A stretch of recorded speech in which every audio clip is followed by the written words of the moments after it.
All right. Welcome, everyone, to episode 31 of Our Parents' Basement, a podcast that loves you always, forever, near or far, closer together. I am so excited to be here with these two smiling clowns. If you are just joining us in the Our Parents' Basement world, last week we talked about all things Chicago in honor of the Chicago Cubs winning the World Series. But this week we have a new show for you, and I am super excited about it. So we're just going to dive right in. As you all know, I'm Cashel, and I just love doing the Macarena. And Oh, with God. us this evening, we got my two usual castmates. First of all, we have someone who likes the way you work it. No diggity. Of course, I'm talking about Turf. Turf, how's it going this evening? No diggity, no doubt. I'm doing well, man. Good. Glad to Doing have you here. Always a pleasure. And we also have someone who saw the sign and opened up his eyes. He saw the sign. Mr. Nikon, how's it going this evening for you? Oh, it's a beautiful life. What? Uh-oh. It's a beautiful life. I'm Love doing it. okay. Well, glad to have you and glad to be here as well. It's going to be a fun show. So sometimes in the Our Parents' Basement world, we like to reminisce about one of our favorite years. And that's what we're going to be doing tonight. If you haven't guessed already, the year that we're going to be talking about this evening is 1996. It is a year when we reclaimed our independence from butt-ass ugly aliens. It's a year in which we survived multiple twisters with the aid of Helen Hunt. And it's also a year in which we went to the beautiful city of Atlanta, Georgia to participate in the Summer Olympics. It was a great year all around. Lots of great movies, lots of great music, and of course, because we're OPB, lots of great video games. I'm excited to talk about this year. And Mr. Nikon, what's up? You look perplexed. Does it have to do like you picking 1996? Does it have to deal with a certain video game console being released in 1996? That one of your favorites, Not the PlayStation 2. That was 2000. or Sega Saturn, maybe? Oh, really? For real? Yeah, that's what it looks like. Hey, and Nintendo 64. And Nintendo 64, yeah. This evening just gets better and better. I mean, before we went live, we were watching rugby players, and now we are live. We're talking about some of my favorite consoles. Damn, what a great show this is going to be. Well, I'm even more excited now. But you know, the Sega Saturn isn't obviously what I think of when I think of the year 1996. What I immediately think of is the summertime Olympics in Atlanta. I've had the pleasure of living in that city for a couple of years. Obviously, I wasn't there when the Olympics were going on, but I hear great stories about it. I've been to some of the parks and stadiums where some of the events occurred. And actually, I would say 1996 was the only time I actually gave a crap about the Summer Olympics, especially gymnastics. That was my favorite. Oh, God. That's me. That's what I think of when I think of 1996. I think of the Atlanta Olympics. Well, what about you, Mr. Nikon? When you think of that year, what comes to your mind immediately? Olympics is one of them. Think of, Bella Crowley. Katie, you can do it. You can do it. And she does, does like the vault with her like busted up ankle.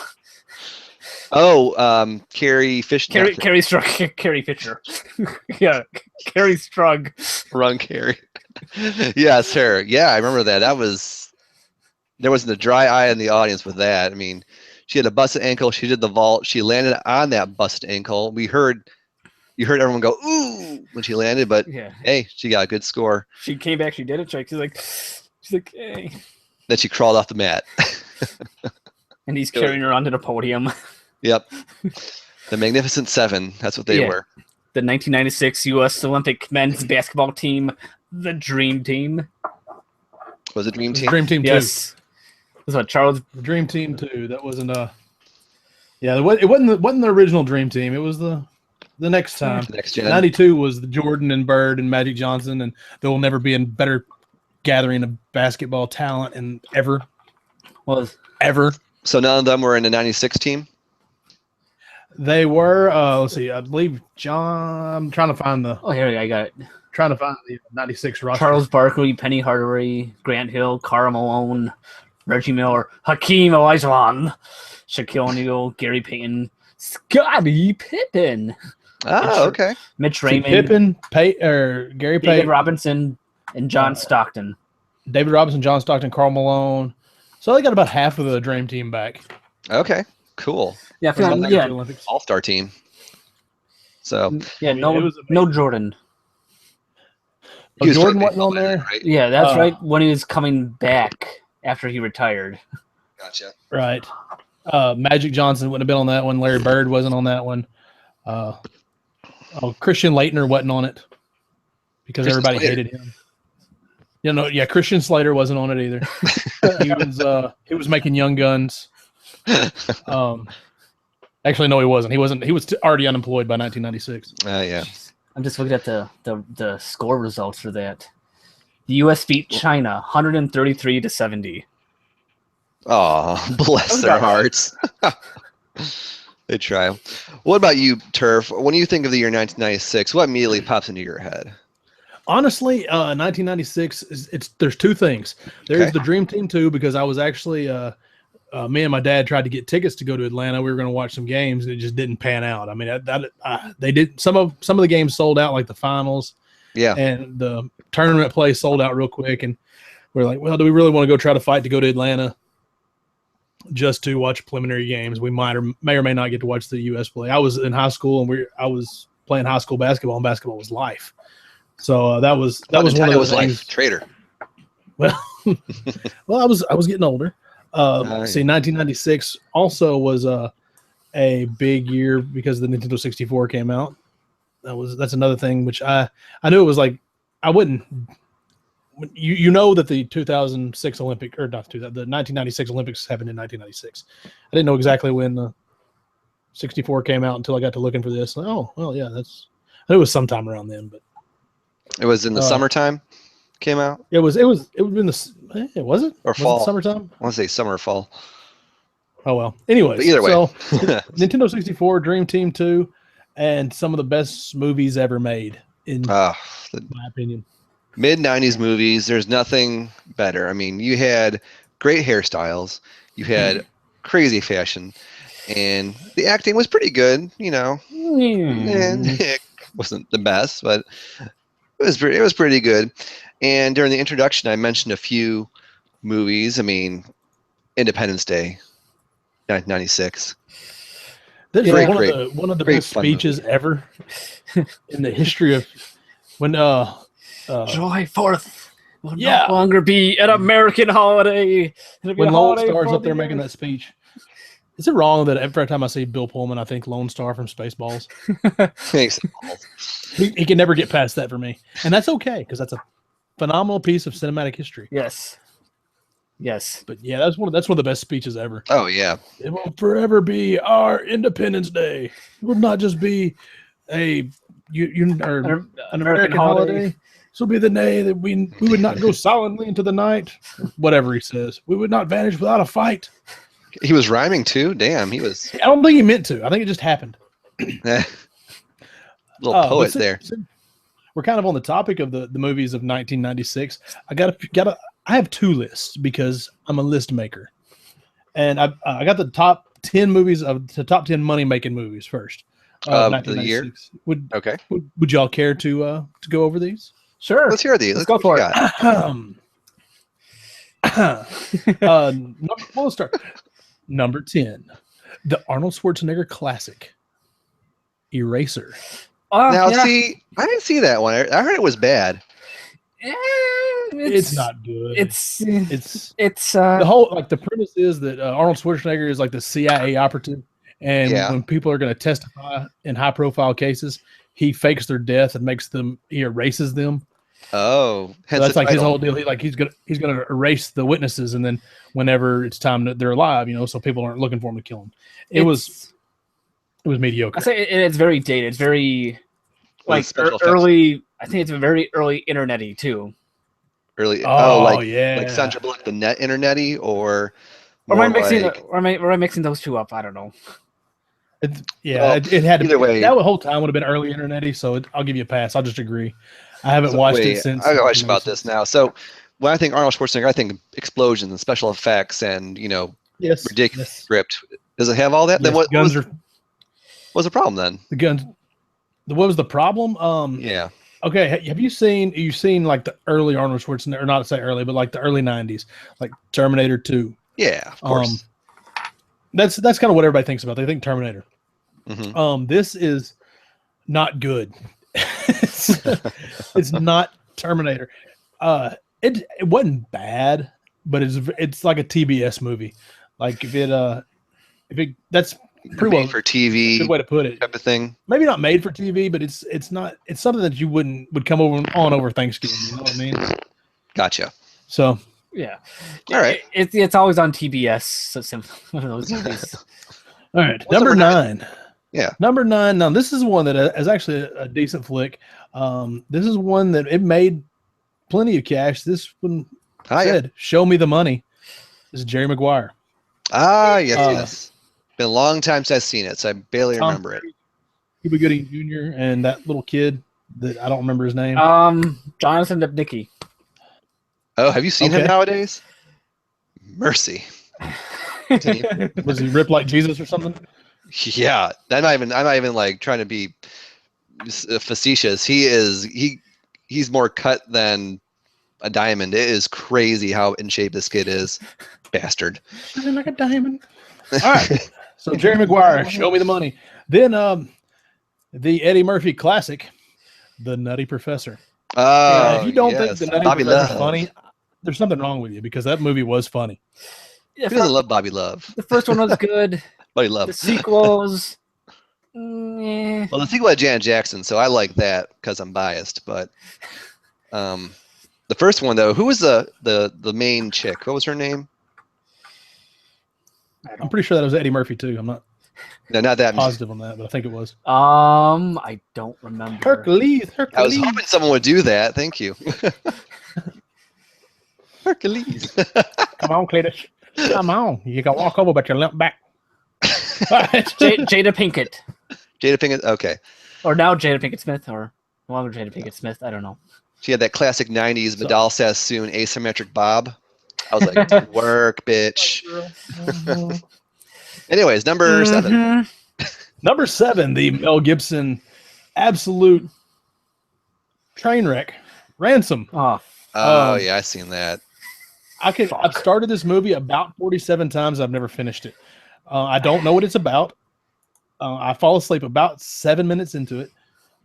So it may be a great movie, but I've just never made it. Just read the synopsis on Wikipedia. It's a Mel Gibson movie. He had a few good movies. You can hear what the women think. Hey, sugar tits. No. Oh God. You need a doctor. You need a brain transplant. Number 6. All right, then number 6. Number 6. And I didn't look. I'm just going to be honest with you. I didn't look. I'm going to assume this is the live action version of 101 Dalmatians. With Glenn Close. From Disney. Yes. So I believe that's what it was. I'm not 100%. It may have been a re-release of the animated one because they did re-release it sometime in the 90s. That was 1992 but I don't know when. 2 or 3, I think. So this is probably the live action one. All right. So this is the live action one. All right. So which is decent flick. I guess I didn't see it. Number 5, The Hunchback of Notre Dame. I don't watch football movies, so. I see what you did there. You clever shrew. I actually liked that. I thought that was. I actually did too. It's a decent Disney movie. I like Disney movies. Yeah. The whole thing, the whole Esmeralda deal. I liked it. I dug it. And the dude from Seinfeld wasn't he one of the gargoyles? Was that what Jason Alexander?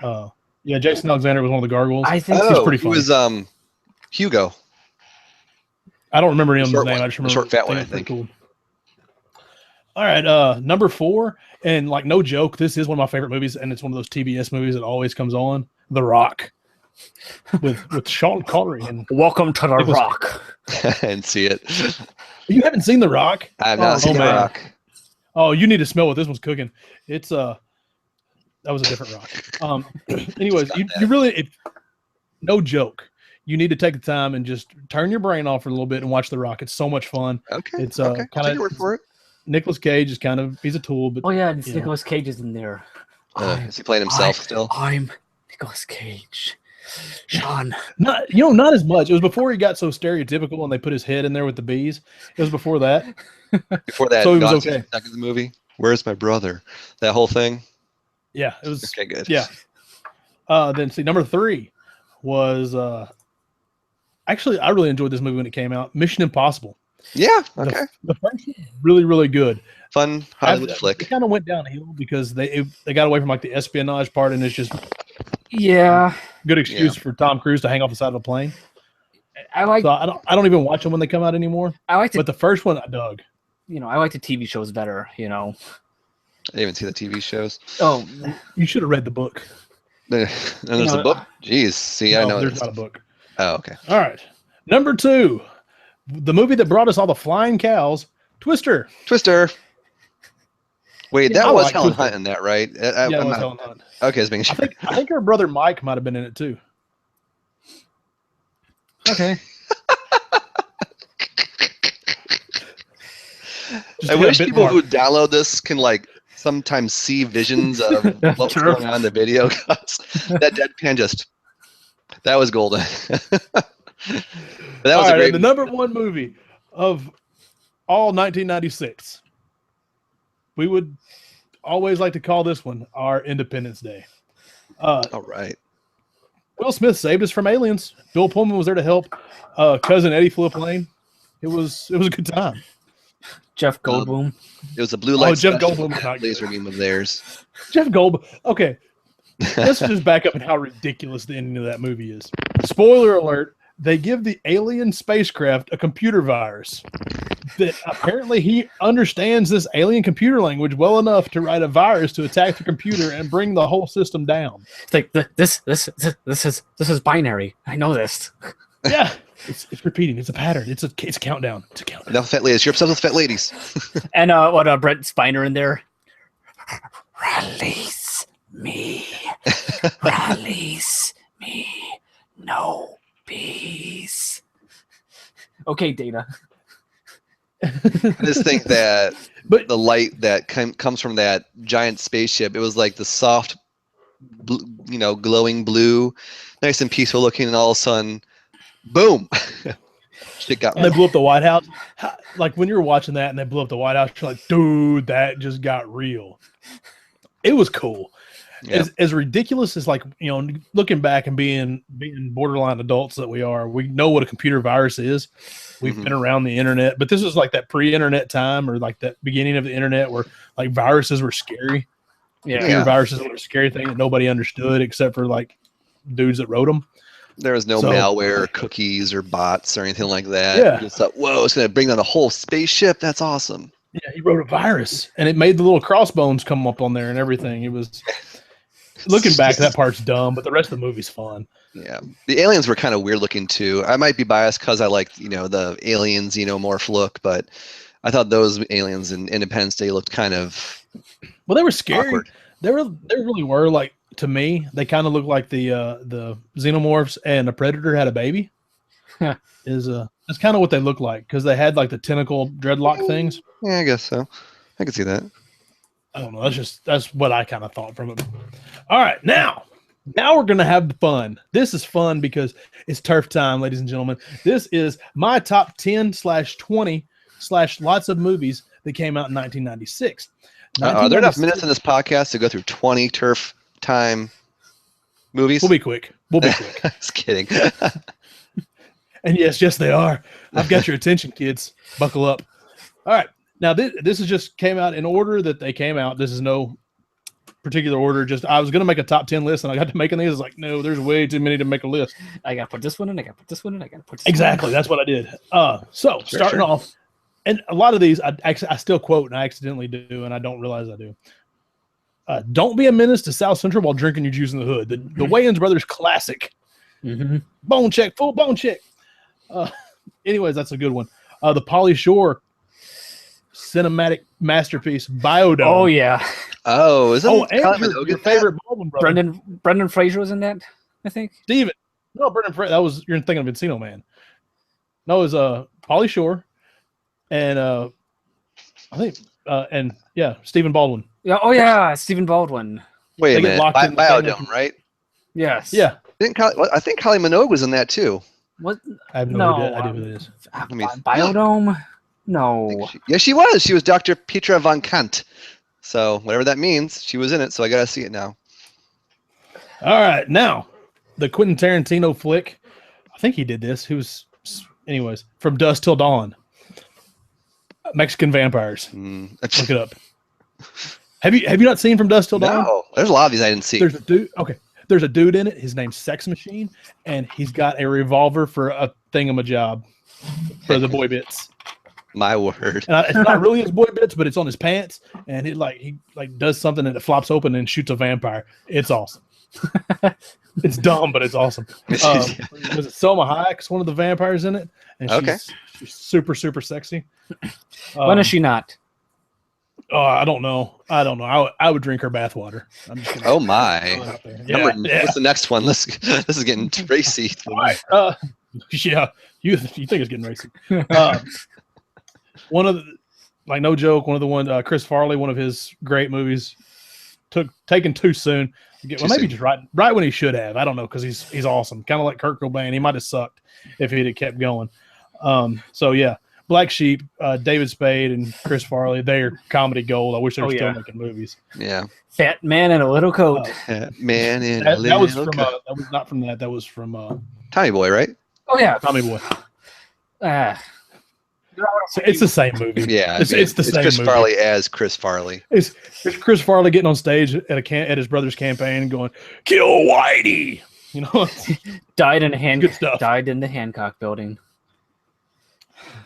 Let's see. The next, Happy Gilmore. If you don't like Adam Sandler, you won't like Happy Gilmore, but I love this movie. The Price is Wrong, Bob. I like how a lot of driving ranges now actually say, "Please do not Happy Gilmore the golf ball." Yeah. Because I knew more than one person that did that and broke the head off their golf club. Who didn't do that? I mean, come on. I never could. I'm not gonna lie, I couldn't do it. Let's see. Next, as awesome as Happy Gilmore is, and in Chubb's memory, we'll go ahead and move on. Yeah. Down Periscope is a Kelsey Grammer comedy about men, a bunch of seamen in a submarine. Yeah, that's cool. I think I've seen that one. Is that when the guy talks to the whales? Yes. Yeah. and you got the. It is hilarious. Go ahead.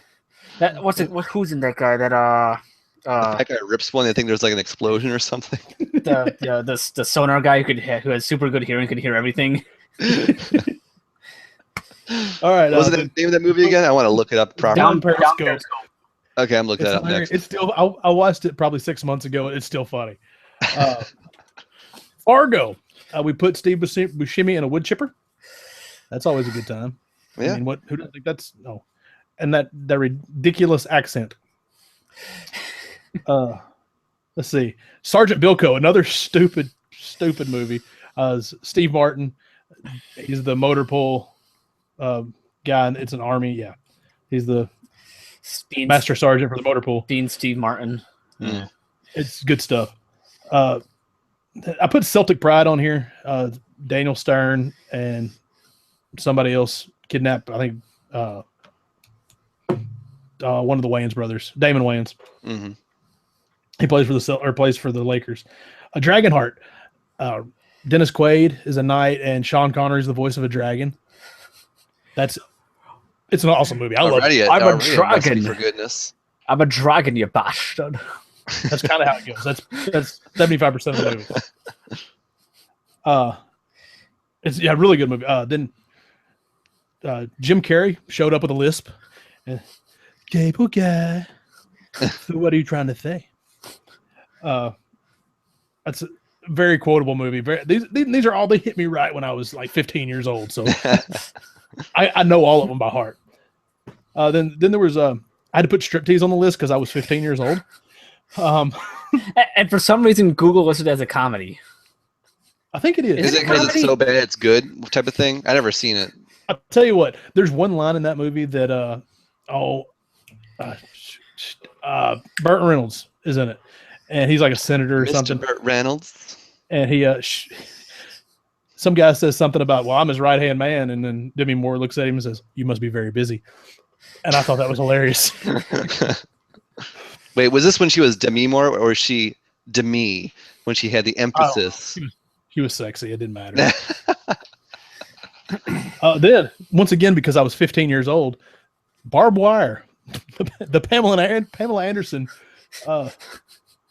cinematic masterpiece. Speaking of cinematic masterpieces, Shaq's premiere performance in Kazam. Oh, the genie. Yes. Shaq was a genie. That's the scariest horror movie I've ever seen. All right, then.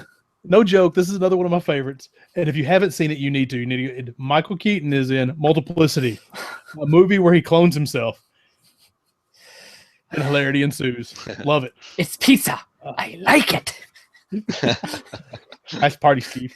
All right. Then, Woody Harrelson and Randy Quaid got together for Kingpin in 1996, which if you hadn't seen Kingpin, you're missing out. See, Escape from L.A. I've never actually seen, but it was on the list and people know about it. Yeah, that's Kurt Russell being Kurt Russell. I'm Snake Plissken. All right, has anybody ever seen Tin Cup? Nope, I have not. Kevin Costner's playing golf. Mm-mm. Cheech Marin's his caddy. It's actually, he's like a driving range pro that's just not professional at all, and they get him he makes his way into the U.S. Open. And it's pretty good. It's a really good movie. It's you just check it out. See, we've had a lot of Damon Wayans and Adam Sandler on this list, so we might as well put them in the same movie for Bulletproof. If you haven't seen Bulletproof, don't remember that one. Are you serious? Y'all haven't seen that? No, ma'am. Oh, and I think James Caan is the bad guy. Hey, man, y'all are whoo. You'll always be my bodyguard. Man, I guess I got some deep cuts on here that I didn't mean to. Okay, this is going to be a deep cut because nobody watched this movie except for me. But it's about two killer lions that attacked an African village. They were man eaters. It's called The Ghost in the Darkness. Oh, I've seen that one. Yeah, and Val Kilmer and somebody else were out. The two lions, like this is based on a true story. Type deal. The two lions are in the Field Museum in Chicago. Yes, they are, and they have no mane. It was two. There's two maneless male lions that they were man eaters. They would attack, and then I don't know how they did the testing or whatever else. They said there wasn't enough human proteins, I guess, in this lion's hair. I was reading about it. I went down that rabbit hole this afternoon trying to read about them because it was really interesting. And it's a slow day at work. Apparently, they I was like, okay. Hey, me too. Tomorrow's a holiday. So. Anyways, apparently they killed. They're documented killing like 50-something people or a big number of people, but they only ingested like 30, between 20 and 30 is what they by the proteins or whatever it was, keratin maybe. So what they figured is these lions were killing for sport. They were just killing to kill. Yeah, and there was two of them working together. That's what's really creepy about it. I'm glad that bit of evolution didn't take off because we would all be in trouble if we were in Africa. Unless you bless the rains. Down Africa. I miss the rains. It's the rains out of Africa. Bless them. Anyways, go ahead. All right, anyways. The next movie that it was another basketball player going to go act. Space Jam happened in 1996. Now we're speaking my language because I'm a huge Warner Bros. Fan. I'm going to say this. What's that? Because if you don't like Space Jam, lose my number. Go ahead and lose my number. You don't need it because this I was a teenager and I still watched Space Jam like I should have been going to church. I loved it. Still love it. I still watch it. Me and my son have watched it together. I was just trying to point out how awesome it was to him. It had Bill Murray in it too. Yeah. Bill Murray being Bill Murray. Yeah. He came into play. And he goes out and I got ice down my knees. I can't remember that. I got it's been a lot of times since I've seen it, but I saw it more than once. It was fun. I love Bugs Bunny and all that. Was it McDonald's giving away the plush figures for the Space Jam? Yes. I got them somewhere. I have Bugs Bunny somewhere. I think I so jealous. I love Bugs Bunny. I have the whole collection somewhere. Oh, that's awesome. I had you're committed. I had Bugs Bunny rigged up to his on my Bronco that I had at the time, between. I had his Velcro on his feet and Velcro on his ears, so he would stand up between the windshield and the top. So he was kind of Rode like around with me your everywhere, right on my car dog. centerpiece type of thing. Yep. Very nice. Like an idiot, like a bobblehead. But I was 15, 16 years old, so I get a pass. Billy Bob Thornton taught us to eat mustard on our French fried potatoes. Sling blade. Why is it starting? Another... Ain't got no gas in it. I ain't got no gas in it.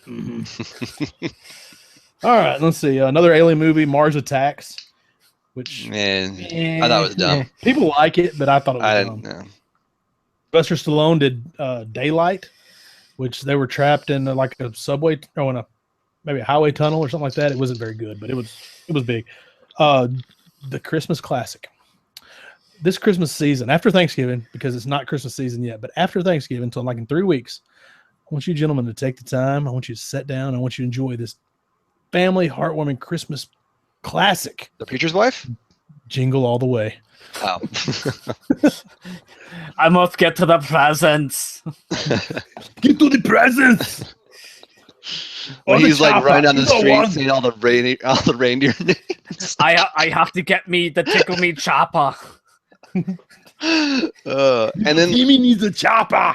Gilbert Godfrey plays like the mascot and everyone starts beating him. No one likes you. Oh, all right. Like, in my opinion, now, Turf, you haven't mentioned one of the Scream yet. best. I'm surprised at you. You calm down, sir. You calm your tits.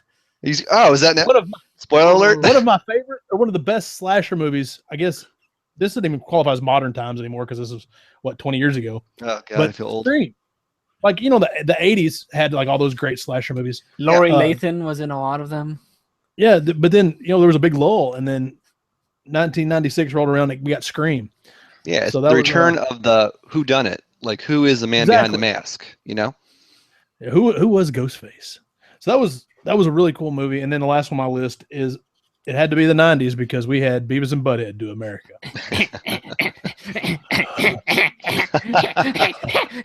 Yeah. Look at this. This is awesome. Yeah.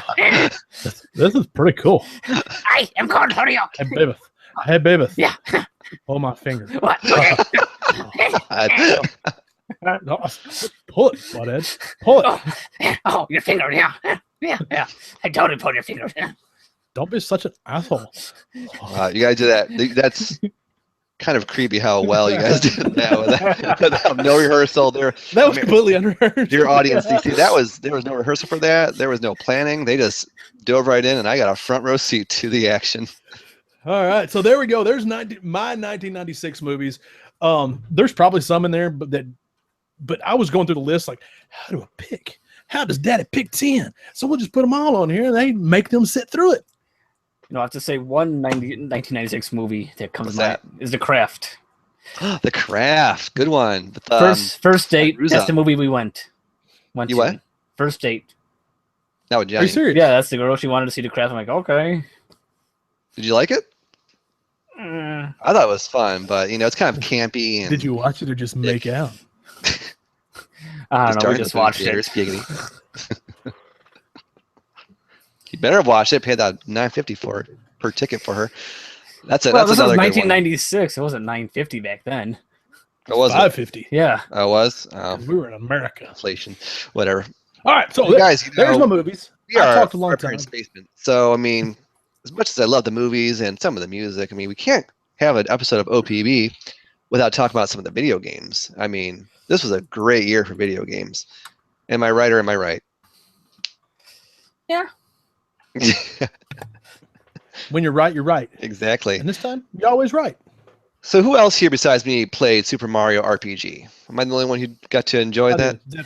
Without a doubt. Isn't that such a great game? Whether you're a Mario fan or an RPG fan or somewhere in the middle, that is the game to play when back in those days. And I'm still disappointed that Malo and Gino haven't had a spot in Smash Brothers or anything like that. I know. I love Gino. I love Mal. I love the fact that you weren't, after you rescued her, you can use Princess Toadstool because she wasn't Peach back then. She was still Toadstool.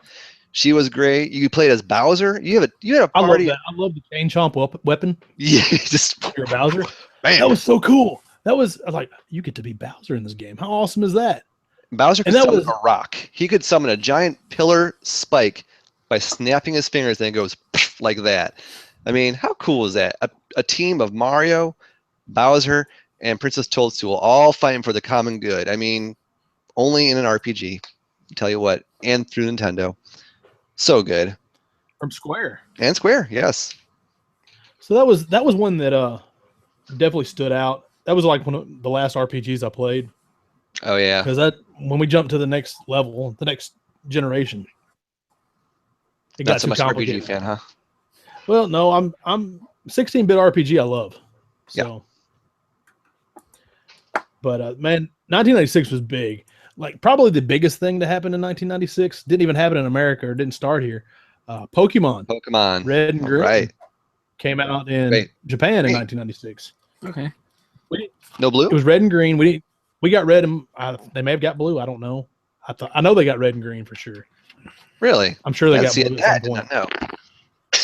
But it came out didn't come out until 1998 here. So Okay, because I was looking at stuff too, and I saw Pokemon said 1996, so that must be Japan only when it came out. right, that was Japan. It took 2 years to get over here or get to the rest of the world. It was Pocket Monsters Yes. for a long time. So, and they needed, I guess, which is a cool marketing thing, I guess, that they like. We're going to bring this over here. Pocket Monster, we'll make it sound Japanese, even though they made it sound American. Exactly. Pokemon, and then the kids ate it up, and it was a phenomenon. And you're Oh. still playing Pokemon Go. Yeah, Pikachu is such an icon for all gamers around the world, and they have Pokemon music concerts in big cities and things like that. Obviously, you just mentioned Pokemon Go.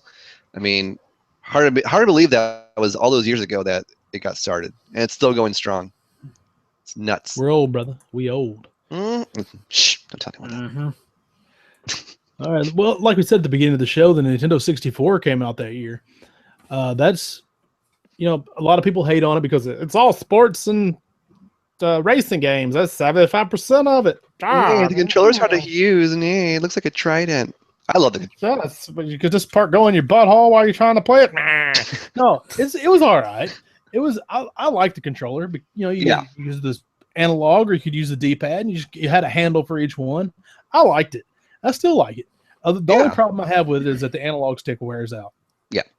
But at the time, the controller was all new, so it's cool. Now it's hard to find a good controller anymore. Yeah. if you get one that you repair or get a repair kit for one, you can still make it good again. The analog stick works really well if you have one that works, that's physically not wore out. Because a lot of people had Mario Party, and if you ever played Mario Party on that thing, you end up with a blister right here and a broken analog stick, and some ruined friendships as well. And ruined friendships. Yeah. I think with the Nintendo 64, like a lot of the problems with me that I had with it was that I was still kind of in that 2D camp, and the Nintendo 64 was all about 3D, and I thought the 3D graphics were pretty damn ugly. I'll be honest. I'm not gonna lie. I mean, I was happy to see Mario moving in 360 directions, that whole thing, but he didn't look like the Mario that I grew up with. Do you guys know what I mean by this? Yeah. I know exactly what you mean. Looking back at it, yeah, I'm not. But at the time, I was 100% into it. I'm like, man, you can grab Bowser by the tail and swing him in circles. I thought it was cool. It was something different. The swimming was way different. The whole eel thing coming after you. You dropped. It was a game changer, and it really was the first game that got the camera right. There've been games that have tried the 3D deal before, but they couldn't ever quite get the camera right. It was always in the way. There were still some growing pains with Nintendo or with Mario 64, but it was the first one that got closest to right. Now, what other titles came with the launch of Nintendo 64? The only thing I can think of was Pilot Wings. Is that a launch title too? Someone help me out here. Yes. Pilot Wings was a launch title. I believe Star Wars Shadows of the Empire was a launch title. That was the racing one? No, Shadows of the Empire it happens in between I believe Empire Strikes Back and Return of the Jedi. Okay. I believe. Cool. I may be wrong. I think I'm right though. It happens like in the background. So a lot of things that were going on in the movies happen in the game, but you're seeing it from another character's perspective. It was an experiment that LucasArts did. It was simultaneously a comic, a novel, and a game that all came out at the same time. and I've never read the comics of it, but I have read the book, and it's really good. And I really wish they would have taken the time to make it, like a smaller movie or a, TV series or something out of it, because it was really neat. It was really, really fun. It was a good story. There's like part of it. You're Luke's back on Tatooine building he's off in Obi-Wan Kenobi's hut, building his lightsaber, and you're trying to stop. You're a character named Dash Rendar, and you're trying to stop the stormtroopers from getting to him. Apparently, he doesn't even know what's happening, but they found him on Tatooine. So it was it's like a lot of cool stuff like that you're just. If you're a Star Wars fan, if you're a Star Wars fan, you see things that happen in the movies from a distance, so it's kind of cool. From a distance. See, of course, Pilot Wings was fun. I just maybe I was just bad at it. Maybe that's it. But I mean, there was more than Nintendo 64 though, as far as games. I mean, oh, dude, there's a whole list of. I made a whole list of the Saturn games just because I know you love them. I do love me some Saturn. Not gonna lie. Well, like Rings of like Nights into Dreams. That was a big deal. That's what people think of when they think of the Saturn. That is classic Sega at its finest. Hard. So Dragon Force. Yeah. What was that? Yeah. Dragon Force came out in 1996. It did? Really? Yes. Guardian Heroes, Blazing Heroes, Panzer Dragoon 2, Zui. Shining Wisdom was another one. Ooh, Shining Wisdom. That's an expensive game nowadays. There was a lot of those. Was it Working Designs? Yeah, I don't think Shining Wisdom was. No, that was. Oh, yeah. Now, okay. Yeah, Shining Wisdom was an action game. That was Working Designs. That was their handiwork. That wasn't very good. I didn't like that one. Dragon Force. That was another one I couldn't get into for some reason. But that was Working Designs. Yeah, they were all about the Saturn for some reason. So there was a lot of that. Let's see. Yeah. The first Diablo came out on PC. So that was a big. I didn't know anything about Diablo at the time. I've never played the first two, but I played the third one and I loved it on PS4. So already. Ooh. Cool. I thought I might put it on the list. Area 51 came out in the on the PlayStation. Oh man, how many quarters did we go through playing that? Such a fun game. That's a keeper. Yeah. That's one of the cabinets I need to buy. I Dutcher. passed up on a Maximum Force. You got a problem. Area 51. Maximum Force and Area 51 there was a combo that they were in the same cabinet. Oh, really? I passed up on buying it. Oh, and damn. Yeah, I've been kicking myself on that one for about 2 years. Just because I was like, I don't need to spend the $500, and then $500. Oh yeah. Man, damn, that's a good. It was a deal. It was a deal. Everything was in good working order, and it looked good. And I just passed it up. That was Maximum Force in 1996 as well, or is that later? I mean, they're basically the same thing, but I don't. I just know it was Maximum Force, Area 51 combo, and then the guy had another board installed in it, a switch between the two for the Area 51 Second Sight. And know what the sequel to it was? Okay. I don't know. So yeah, it was. I should have bought it. I'm kicking myself for it, but what else you got there? Looks like someone else has a list of stuff from 96. Game Facts was launched May 1st, 1996. Oh, that's where I got wow. I've been on that website for over half my life. That's crazy. Oh damn. What else? See, the Game Boy Pocket came out in 1996, which that's kind of I guess it's a big deal. I mean, it was the scaled down version or the smaller version of a Game Boy, the redesign. Yeah. I guess before, I guess every console's had Nintendo's had some kind of redesign ever since the Nintendo. Yeah. So we got a smaller, bigger screen, and less batteries, and colored, right? Then they have different colors. Oh, no, that was the Game Boy Color that came out later. No. The outside was different. There was a red one, a yellow one, a green one. The cases were different colors. Yeah. Yeah, the case. That's what I was looking for. The Virtual Boy was discontinued in 1996. Took it long enough. Bless its heart. Yeah. I know. I never even tried a Virtual Boy. It was one of those things. I just know it's bad, so I'm not even going to bother with it. It's not horrible. I'll tell you what. If somebody has one and they have Mario Clash, give it a shot. Mario Clash. they would come out with a different. It would have been a perfect like WiiWare game. Yeah, it's the original Mario Brothers arcade game with with the turtles and stuff, and like the jump block and that thing that you're thinking of. It Yeah. was kind of a fresher spin on that with like a third dimension. So you could throw stuff off into the distance, and there was different lines. You could go out or be in the background or the foreground, and the turtles were coming across. It's really fun. Oh, it's okay. All right. It's probably my second favorite game, or whatever on the Virtual Boy. Wario World being the first one. Okay. Or Wario Land, whichever one it was. Well, 1996 was also the beginning of one of my favorite game franchises, Star Ocean. Of course, we didn't get the first game. It was only available in Japan on the Super Famicom, but obviously there's a translation patch and emulation available now. Yeah, I remember seeing screenshots of it and thinking, damn, this game looks like a lot of fun. And took a while to actually play it in a language I understood. But yeah, that was the start of the Star Ocean series, and I love it. So Terra Enigma came out in Japan. Would you fucking call me? That's right. Terra Enigma. Terra Enigma, please. So Mega Man X3, Donkey Kong Country 3. There were some late Super Nintendo releases. So Mega Man X3 was 1996, huh? Mega Man X3, like that game, it was always expensive. Like there's no way I could afford it back then when it was out just at the KB toy store, and there's no way in hell I can afford it now. I mean, well, even if you could have afforded it, you couldn't find it.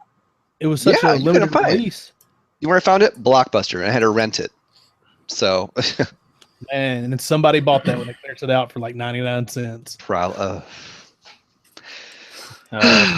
Next. Let's see. Metal Slug for the Neo Geo. Yeah, all those Neo Geo cabinets that came out that year.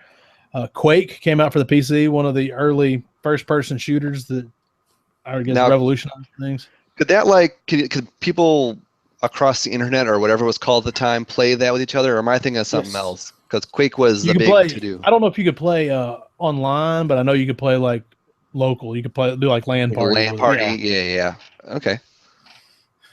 I don't know about actually online, but locally you could. Tekken 2. Oh, here's one that we missed. The first Resident Evil came out in 1996. The whole survival horror thing started in 1996, and we completely forgot about it.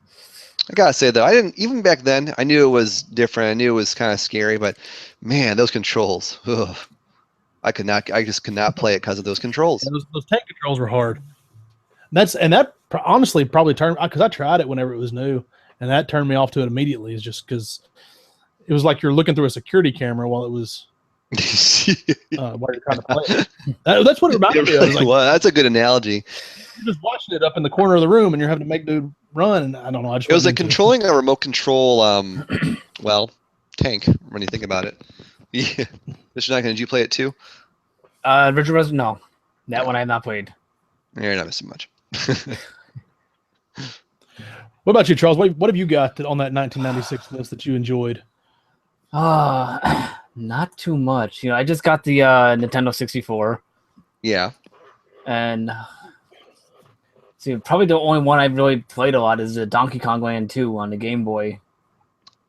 So that was the one that marked the debut of Dixie Kong, right? I think so. Okay, cool. It's very hard to play on the Game Boy. There's so much there. It's so contrasty.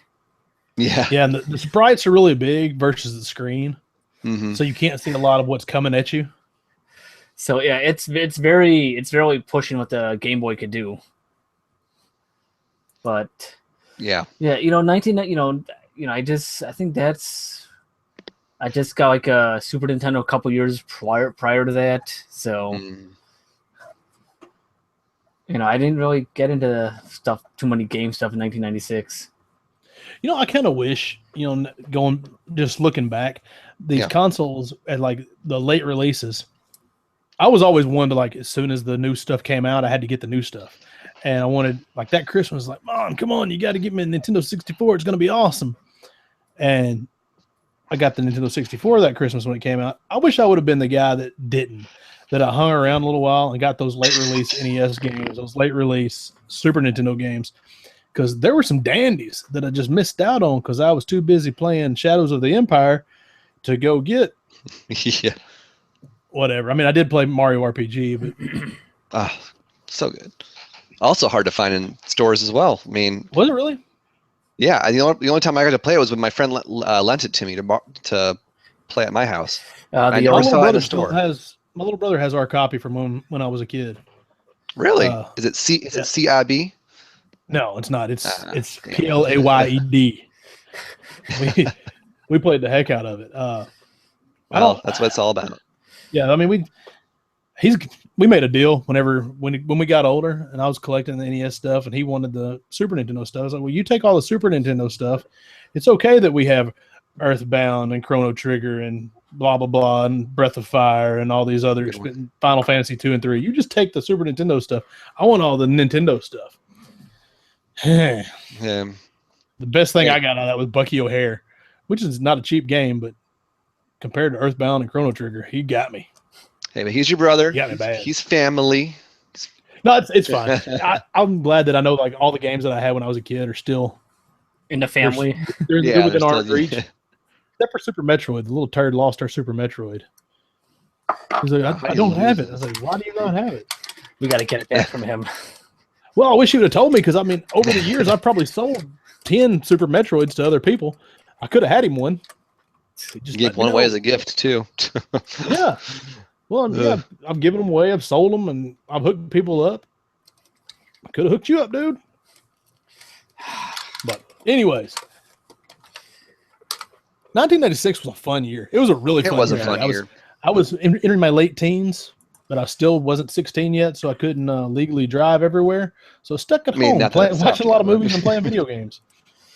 Yeah, it was a good year. I mean, a lot of changes are going on, and going back to the whole Olympic thing. I really felt, what's the word, closer to the country because everyone was tuning in and rooting for their gymnasts to win the gold, things like that.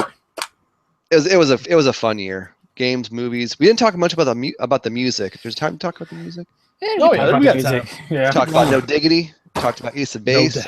Oh god, let's see. Ace of Base was so 1996. It's crazy. Didn't get into TV shows too. Oh yeah, Friends was still on, so that's great. Yeah. But what's 1996 movie? Wait, what's that mid 90s goodness? Oh, like flannel shirts. I was wearing those flannel shirts in 1996. Yeah. Let's see, Spin City started in 96. I think like 1996, I would have probably been wearing, remember like the wide leg jeans, not the Jinkos, not that big, but like everything was baggy and like the Levi Silver Tabs, mega wides. Okay. They still look like normal jeans, but they had to be a little bigger. I had a lot of the wide legs. I had some. Did you wear Airwalks? I wore Airwalks. I wore Airwalks. Yep. I wasn't a skater, but I wore them anyway. Yeah. I've never owned a pair of Airwalks. What about Vans? Did you ever own a pair of Vans? I never did. Vans. I wasn't very fashionable, really. It was all like, no joke. I've had the same uniform from about the time I was in junior high till now. 3-button polos and blue jeans. Hey, it's worked. It hasn't changed in 20 years. I like clothes too much to conform. I've just got a style, and it's the fit of the jeans might have changed. The colors and the style of the polo may have changed a little bit, but the old 3-button collared shirt, I can go to work or I can play golf. So it's worked for me for 20 years. Right on. Oh, what's some movie that shows that started in 96? Except for I probably had a silk shirt or two. Remember when that was the thing? Silk shirt. Oh, like those I know what you're talking about. Like I just can't find the word for it. The short sleeve button down silk shirts with like the stupid patterns. They were really loud. One had like a tiger's face or like a blue flame type of thing. Well, not Ed Hardy. Let's calm down. No, not Hardy. They were like these Hot Topic-y, like. Oh no, not Hot Topic. This would have been probably J.C. Penney because I'm classy like that. Jacques Penney. Sears. But no, it didn't have like Goku on the back of it or anything. Yeah, that's what I'm thinking of. Like huge. I still have this Hawaiian shirt that's made out of silk. The silk Hawaiian shirt I got back then. See, that it was closer to like Hawaiian shirts. There might have been like old cars or something on it, or there was some kind of loud pattern, but it wasn't like the cups. flames or anything like that. Yeah, that's what I thought. That's what I thought you meant, and that was kind of around that same time, but yeah, maybe a little later in the years. So, but yeah, it was pretty bad. It was pretty horrible. The 90s were an odd time for fashion. It wasn't fun and over the top like the 80s, but so I mean, I think the 90s were actually worse, honestly. Yeah. No, I don't know, man. But I'm biased for the 80s. That's up for debate. I don't know. I love the shoulder pads. I need to get to looking and find my senior pictures somewhere. They're gold. They're so gold. Oh man. Yeah, we gotta find them and post them somewhere. But anyway, our website, ourparentsbasement.com, or on the Facebook. But yeah. Oh, the number one song of 1996 was the Macarena. And who did not do that? I guarantee Philip could do the Macarena right now. I could.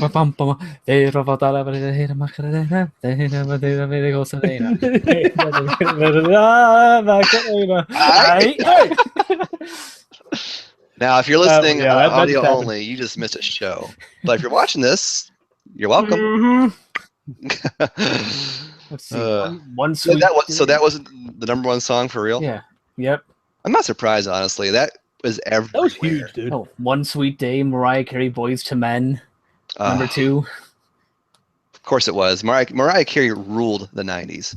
She was the best-selling female artist of that decade.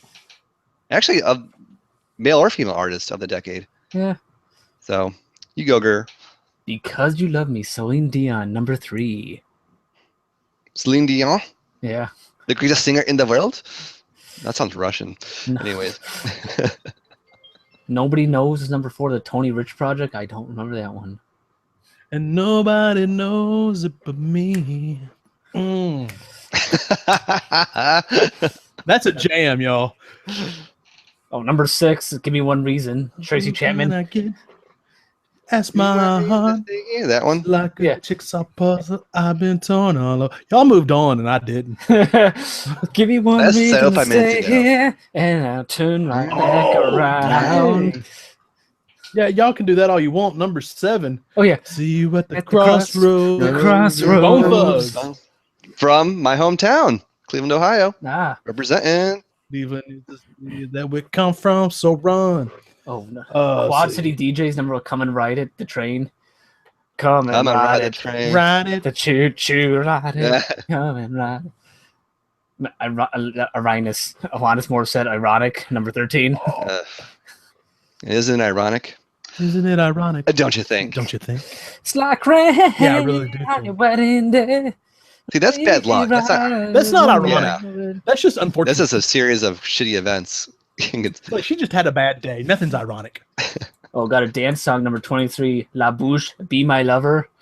Yeah. Be my lover, gotta be my lover.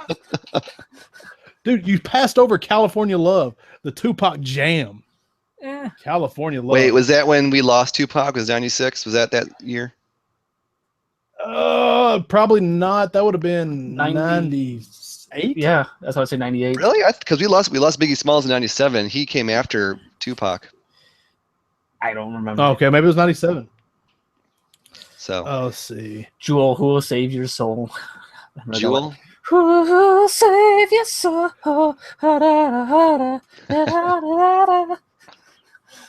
Dude, Coolio did Gangster's Paradise. Oh yeah. Then you had Amish Paradise. Yeah, I like Amish Paradise better. I'm not gonna lie. As I walked through the valley where I harvest my grain, I took a look at my life and realized it's very plain. But that's just pert for Amish like me. I shun fancy things like electricity. It's been a while. That's awesome. And one of the most angsty songs by Alanis Morissette, You Ought to Know. Uh, yeah, I don't know. Good one. This is fun. I don't even care if anybody's listening. See, Hootie was making music back then. Oh, in the Blowfish? Yeah. Like, I love Be With You. Dude, No, 96 was gold. Yeah. I think I never left 1996. I'm going through these songs. I'm like, I know all these. Oh, Wonderwall from Oasis. Fantasy, Oh, that Mariah song. Carey. Sweet, sweet fantasy. Fantasy baby, when I close my eyes and you come and save me. Can you get as high as she does in there? Well, let me try. I can't do it. I don't know how she does it. Let's I see. don't know how she still does it. Crazy bitch. I got that head not shit to make you break your neck. Woo-ha, woo-ha. I got you all in check. It's a Buster Rhymes up there. Ah, yeah. Love me some Buster. Let's see. Blues Traveler. Hook. I heard Blues Traveler on the radio the other day, and that took me back. And that was Took a hit. 96 as well, huh? Because the hook brings you back. Oh, No Doubt, Just a Girl, number 68. Oh, I'm just a girl. Just- So pretty and petite. Good one, good one. Did I miss more No Doubt on here? Probably more Mariah Let's see. Carey on there, too. Yeah. Sheryl Crow. If it It makes you you happy. Can't be that bad.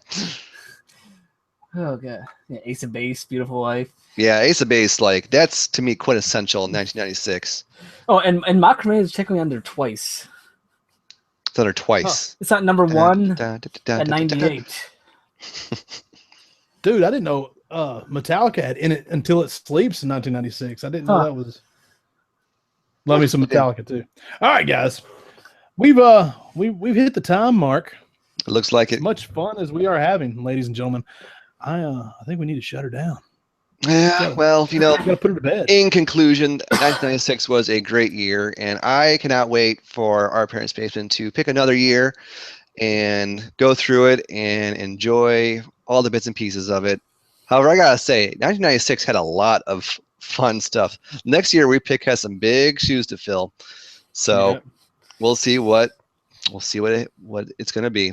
But as Jason, aka Turf, aka Too Sexy for His Shirt, says, it is time to wrap this show up, and there might be people wondering how they can listen to this episode. So I'm going to give the floor to Turf and let him take it away. Turf? I'll tell you what, if you enjoyed this episode of Our Parents' Basement, you can always check out more video of us on the YouTubes. We've got 31 episodes on YouTube now, so go ahead and check those out. Enjoy your time hanging out with us at Our Parents' Basement on the YouTube. Just search in the YouTube box. OPB Podcast even works. You can find it, or you can, I don't know. You can find us. We're easy to find. We're everywhere. You can find us at ourparentsbasement.com. We're like American Express, son. Everywhere you want to be. No, wait, that's you don't leave home without it. That's Discover. MasterCard discovers everywhere you want to be. I ruined my analogy, so don't worry about that. We're not like a credit card at all. Anyways, you can check us out at ourparentsbasement.com. That's our personal website. And just so you know, it is meant to look like it was in the 90s. We're not that horrible at making a website. Let's see. You can interact with us because we love it at OPB Podcast on Twitter, Facebook.com/OPB Podcast, the Instagrams at OPB Podcast. One of these days, I'm going to gram something. Our Instagram Our Instagram is busted of content. No, it's not. You need to gram us so I can re-gram and have content. you better Insta. Send me some grams. Instagram. Let's see where, and then you can always. The real goal of this podcast is not the video, is not the interacting, is not the fun stuff like sending me emails at opbpodcast@gmail.com. It's not any of that. It's the audio only version. That's where the meat comes. That's where you can take this with us. Man, you can take us on a road trip. It's fun to do. You can download us on iTunes, on Stitch, Google Play, let's see, SoundCloud, iHeartRadio. TuneIn, iHeartRadio. There you go. We're everywhere your mobile device wants to go. You can take this glorious tone of a voice with you. So there you go. There's plenty of ways to hang out with us, and we look forward to seeing y'all and sharing more time with you. Yes. In our parents' basement. Well, this was lots of fun. Turf and Mr. Nikon, thanks for joining in the 1996-ism of this episode. It was a blast. But it's time we have to say goodbye. So until next time, we will see you all real soon. Yes. Good night, everybody. Later.